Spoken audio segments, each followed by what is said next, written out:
The NCAA on Friday settled a lawsuit brought by the widow of a former Texas player alleging the organization was at fault for not properly informing the player of the risks repeated blows to the head brought to his overall health. The first of its kind suit was settled after 3 days of a trial in a Dallas courtroom. Terms were not disclosed. The NCAA has agreed to settle the claims brought by Mrs. Plutz, NCAA Chief Legal Officer Donald Remy said in a statement. The settlement gives all parties the opportunity to resolve the case outside of a lengthy trial. The NCAA does not admit liability as part of the settlement. We will continue to defend the association vigorously in all jurisdictions where similar unwarranted individual cases are pursued. It is our hope that other plaintiffs' lawyers recognize that this is one settlement in one case. The suit was brought by Deborah Hardin Plutz, the widow of Greg Plutz, who played for Darrell Royals Texas Longhorns from 1968 to 71, helping UT win a school record 30 straight games, win 4 straight Southwest Conference championships, and claim national championships in 1969 and 70. He was named the SWC's Defensive Player of the Year in 1971 but did not play professionally, instead pursuing a career as a teacher after his 1972 graduation. Plutz passed away in 2015 and donated his brain to Boston University, who ruled he suffered from CTE, which can only be diagnosed posthumously. The suit stated Plutz suffered from memory loss, difficulty communication and confusion, according to the Associated Press.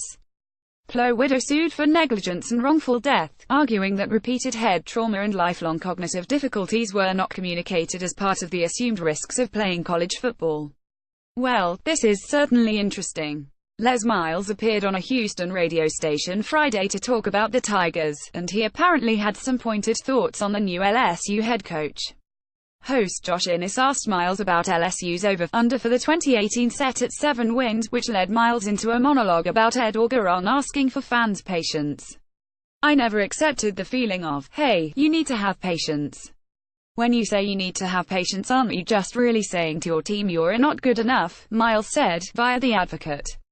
"Because I want you to know something, I never took the field with the Tigers where I didn't think I wasn't going to absolutely kick somebody's tail, period. I never asked, hey, give me a break here."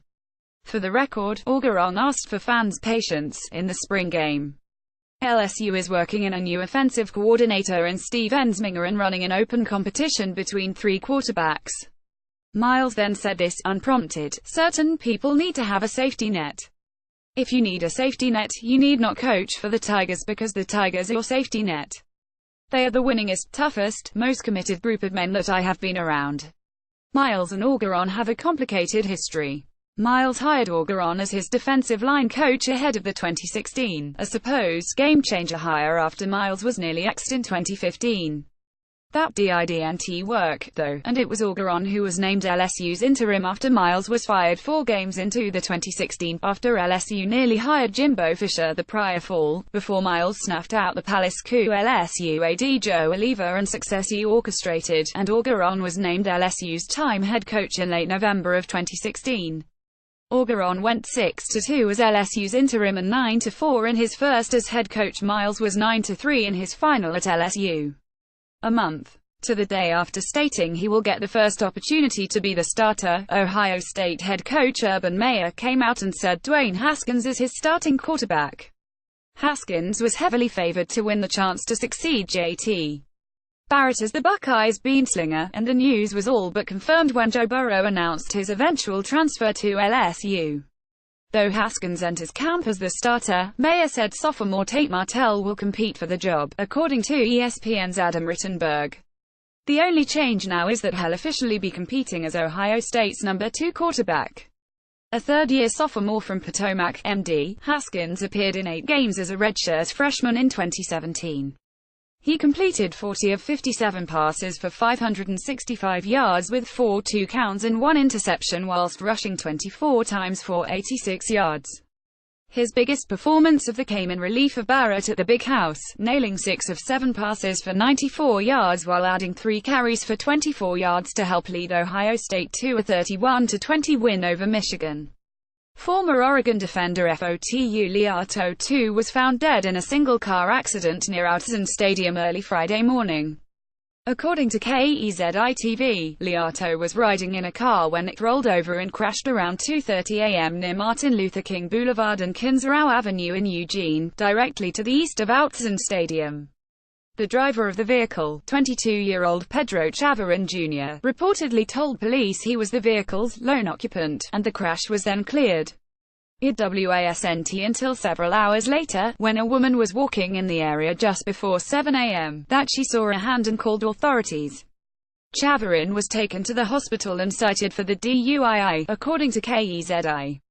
Obviously, the discovery of Liato's body complicates the case tremendously.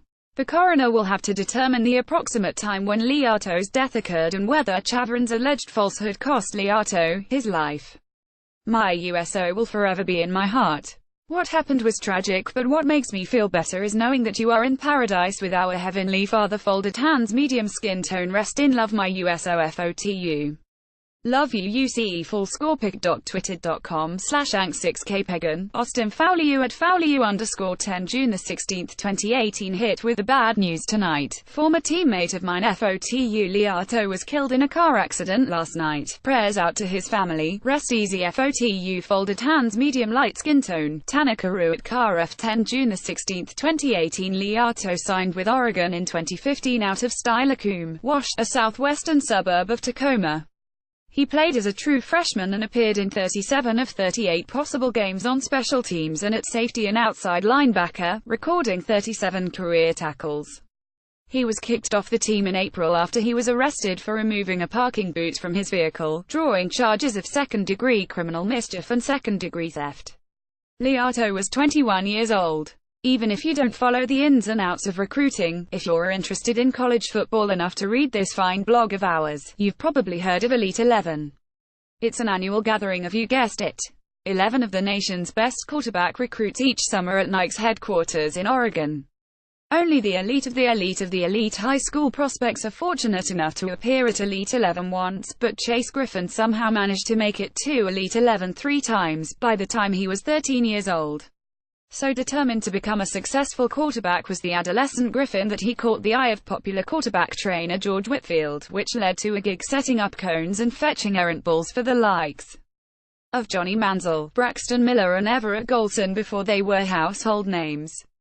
I can tell you, from the neck up, HES on what I would call an accelerated program, Whitfield said at the time. He is really getting a chance to understand the office of the quarterback. Though Griffin was devoted to becoming the best football player he can be, his interests spread far beyond the gridiron. Here's how Max Olson's 2014 profile of the 13-year-old Griffin began. Round Rock, Texas. Chase Griffin is a 13-year-old prodigy in every sense of the word. He's a 99th percentile test taker and chamber orchestra violinist who's already plotting to one day run a water purification startup, then maybe run for president. Fast forward 4 years and Griffin is now a 17-year-old rising senior at Central Texas Hutto High School, where he starts for the Hippos as a consensus 3-star recruit. Griffin is slight at 5'10" and 186 pounds, but isn't willing to let a slight obstacle like size stop him from living his dreams. I feel like through Wall Street a lot of good can be done and a lot of good change can be done because of the amount of power and money going through. Griffin told 247 Sports on his plans to major in economics in college. If it's positively affected by well-meaning morals, then the world can be changed for the better. On Friday, Griffin committed to UCLA, choosing the Bruins over a slew of Ivy League offers. We didn't really talk about football for the first 20 minutes in his office, Griffin told The Athletic. We're talking about economics and certain films about Wall Street, Too Big to Fail and The Big Short, and then it transitioned into football. He was telling me how they go through a certain checklist, transcripts, attendance, film, meeting you in person, seeing you throw live, before they offer. And right after that, he says that's why we want to offer you a scholarship, and we kept talking.